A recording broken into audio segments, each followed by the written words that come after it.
All right, what's up, guys? I hope you're all having a great day today because I just watched Fantastic Four First Steps, and I gotta say, man, this movie was fantastic.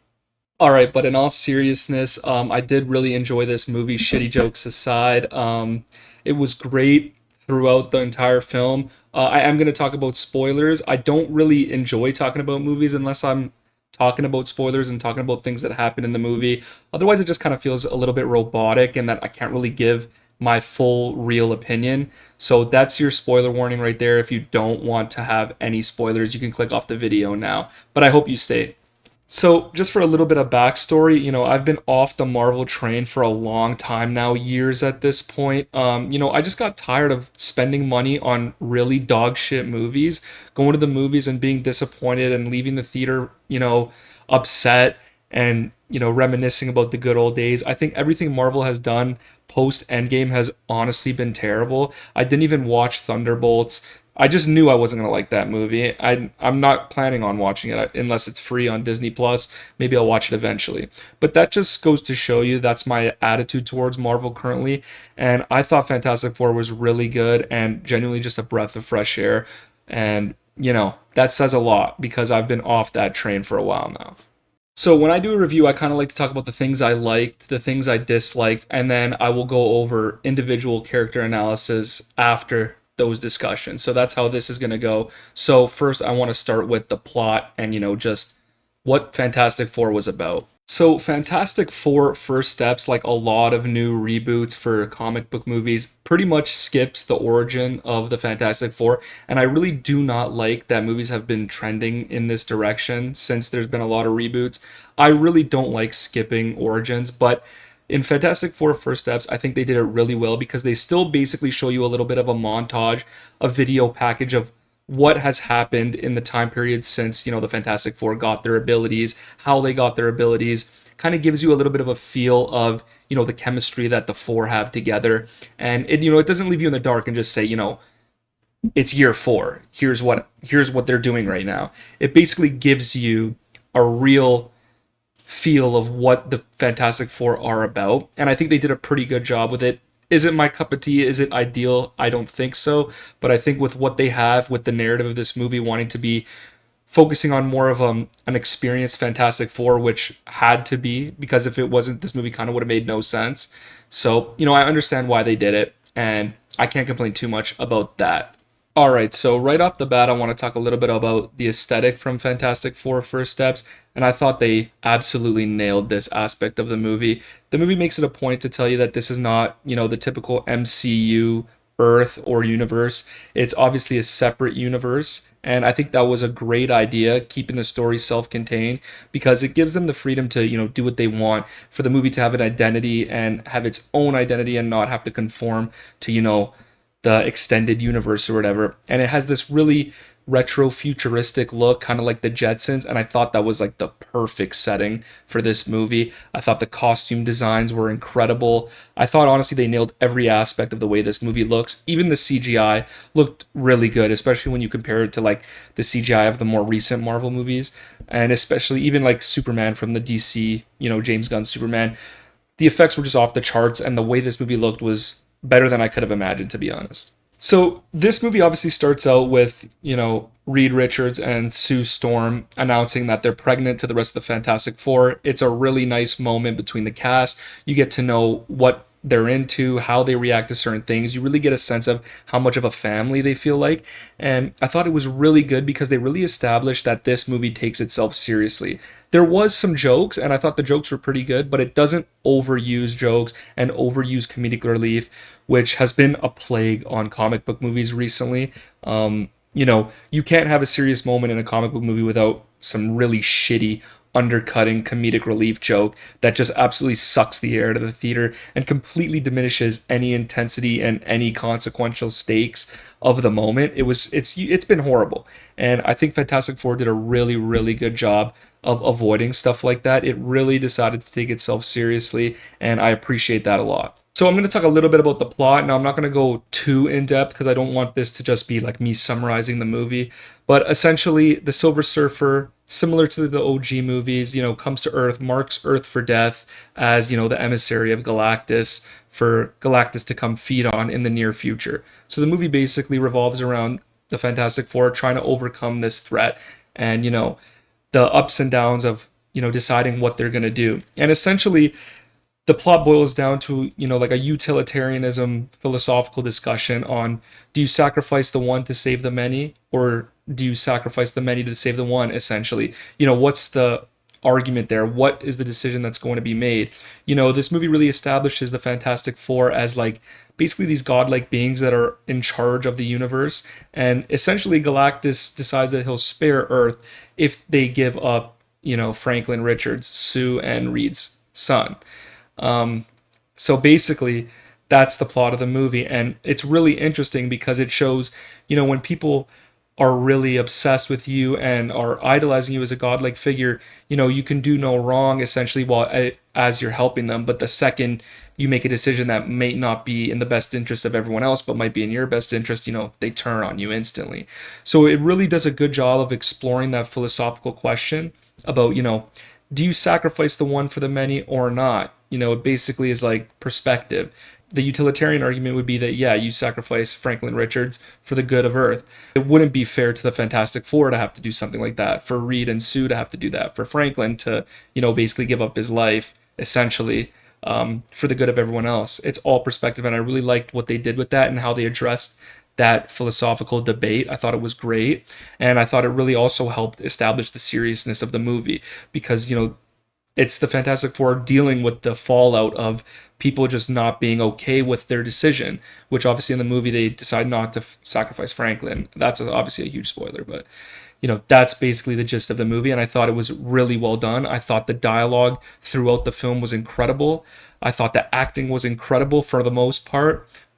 So yeah, regarding the plot, I thought it was great. Now, was the movie perfect? No. I did have some issues with it, especially the pacing. I thought things picked up really fast, a little too quick for my liking, which is, naturally going to come with these new movies that are limited to being an hour and a half long. You're not going to get to put everything that you want in the movie. And I think Fantastic Four suffered with that a decent bit. You really go from the pregnancy to the Silver Surfer to you're back in space to Galactus invading Earth, really quick. And I'm not going to say it ruined the movie or anything, but it did have a little bit of a jarring effect. It tends to have you, having to suspend your disbelief a little bit too much for my liking. Now, before I move on to talking about the characters and stuff, I want to talk a little bit about the action. I thought the action was really well done in the moments that we do have it. There's not a ton of action in this movie. It's really, character driven and dialogue driven, which personally I love. I hate when a movie's just throwing action in your face the entire time. I like character interactions. I like writing. I know that's crazy to say for the TikTok era, but yeah. So regarding the action, I thought they did a good job with when there was action sequences. I thought it was great. Not much to complain about there. But now on to the individual characters. So I want to start out with Reed Richards, Pedro Pascal as Reed. And this was probably my least favorite character out of the Fantastic Four. I thought, honestly, he was way too timid. I don't know if that's comic accurate. And I burped in the fucking video. Holy shit. I thought Pedro's take on the character was a little bit too timid, a little bit too much of a bitch for me. He didn't really feel confident. I wasn't confident in his ideas and his plans in the movie. I think that has to do with, the delivery of Pedro. Yeah, I don't know what it was. Just felt a little bit off. It felt like, Reed wasn't as confident as he should be. And his plans were not as well thought out as I thought they could have been. For example, the plan to confuse Galactus with a baby that's like a fake baby case.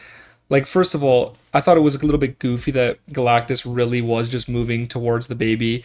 I know he realizes it later that it's obviously fake, but was that really Reed's whole plan, was to switch out Franklin with a fake crib without even having a fake baby in it? I don't know. Stuff like that, I was just like, okay, that's a little bit retarded. Okay, all right though. I'll let it go. But yeah, Reed Richards, didn't love him. I thought he did okay. I thought the acting was great for what it was. Pascal is a great actor. And this might just be a bit of, Pedro Pascal fatigue. I am kind of tired of seeing him on my TV every fucking day. But I don't think that's really what's affecting me here. I think genuinely the writing of Reed was my least favorite in the whole film. Next, I want to talk about Sue Storm, played by Vanessa Kirby, and I think she absolutely killed it. Sue Storm was one of my favorite characters in the movie, if not my favorite character in the movie. I think her writing was done amazingly. I thought it was very well done. I think the acting was great. Her dialogue was great. Just her consistency. She has opinions in the movie. She sticks to those opinions. You don't really see, her flip flopping and stuff like that. Like she maintained true to the character, and I thought she embodied the character really well, especially when there was, like I said before, where they were deciding what to do about Franklin and Galactus, and, just a mother's love that she embodies. I thought it was very good. Now I'm gonna go two in one. I'm gonna talk about Johnny Storm and The Thing. I thought they were both great. I thought they had the best chemistry in the movie. They really bounced off each other really well, and I think they were both written really well. And I really like that they did like a little contrast between the old movie, where it was, Sue Storm and the Silver Surfer, whereas in this movie, it's Johnny Storm and the Silver Surfer, obviously, because she's a girl. I thought his acting was great. I thought his lines were great. I really like that they didn't make him like a dumb fuck. And, each character, each member of the Fantastic Four has a purpose and, usually serves that purpose. And they're just, none of them are bumbling idiots. They all have their own roles to play. And I thought The Thing and Johnny Storm both handled their roles great. I thought their dialogue was incredible. Their delivery was great. I really felt for these characters and it really felt like they were real people. I thought that's another thing I thought this movie did really well was really establishing that this world felt alive. It felt like there were actual people in this world and in this universe that I was supposed to care about. And, they just contributed to that a lot, especially The Thing. I think The Thing's interaction with, the girl, his like semi-love interest was excellent. It really brought that feeling like that there's other people in this world, not just the Fantastic Four. You really get that sense of community in this movie. And yeah, those two, amazing. Great acting, great dialogue, great writing.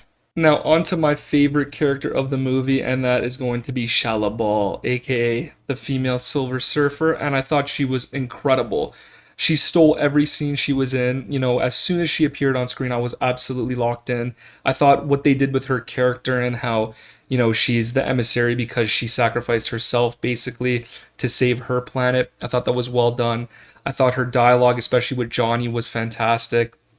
I thought she just had this presence in the theater, in the movie that, doesn't happen a lot, but I really felt it with this movie and with this character. And I have pretty much no complaints, and I really hope we get to see more of her in future movies. Hopefully they don't absolutely shit on the future movies like with Avengers Doomsday, which, they probably will because Marvel doesn't know what the fuck they're doing. So there's that. But yeah, Shala Ball, incredible. I love the character design. I thought it looked fantastic. I thought it looked a little bit weird in the trailers, but in the movie it looked great. I have no complaints with her and easily stole the show for me and, just incredible for her. Lastly, I want to talk a little bit about Galactus. I don't know who voiced him or who played him, but I didn't think he was great. I thought he was only really relevant as a plot device to be the big bad of the movie. You don't really get a lot of, motivation and character, you know, analysis with him. There's really nothing to him other than he's just an endless void of hunger. And he wants Franklin to, take that hunger, which they don't really explain how that happens or how that's going to happen. But yeah, essentially, he does what he's there to do, which is to be this massive threat for the Fantastic Four to take on. And he does it fine. I would say, it's not bad, it's not good. It's just there. It's more, to help bolster the Fantastic Four's characters and the narrative within their group, which is fine. Now, that's probably it for my analysis on all the characters and how much I liked each one. I'm going to talk a little bit now about some of the nitpicks I had that I didn't like about this movie. And one of the main ones was that, they kind of make it a point to say that the Fantastic Four hasn't been to space since they got their powers. I mean, if I'm wrong, you guys could correct me, but that's what I got from the movie. But then, the first time they go into space, they're doing some crazy maneuvers. they're escaping from Galactus, who's supposed to be this all-powerful being. And it's just weird because it didn't really show me that they had the experience and, the expertise and skill to do something like that.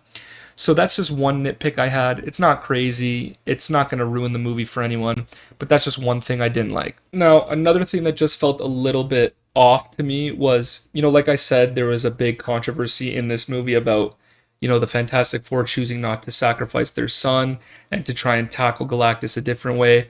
But all the city is pretty much really pissed at them, and they're out with pitchforks essentially. And all Sue Storm does is give like one motivational speech, and then like everyone forgives them. And it just was like a little bit like, okay, man, like it's a little bit unbelievable that people just be like, oh, that's okay that you basically choosing to kill all of us to save your son, whatever. I thought that was a little bit goofy. Stuff like that. These are not things that really affected my opinion on the movie. Just some things where I was sitting in my chair, like having to kind of turn my brain off to enjoy. But yeah, that's another thing. Other than that, there really isn't much that I disliked about this movie. I thought the runtime could have been, a little bit longer. I thought they could have delved a little bit more into showing how skilled the Fantastic Four were. But yeah, I thought overall this was a great movie. I would probably rate this 7.5 out of 10, maybe a 7. It's not on the upper echelon of film, but for Marvel, I think it was great. I think it's the best movie they've had in a long time. And I genuinely enjoyed this movie and I would rewatch. And the fact that I would rewatch is telling because there's not a lot of Marvel movies that I would actually sit down and watch again, but this is one of them, guys. So if you agree, let me know in the comments. If you disagree, let me know. Shit on me. Um, anyway, like, comment, subscribe. See you in the next video. Peace.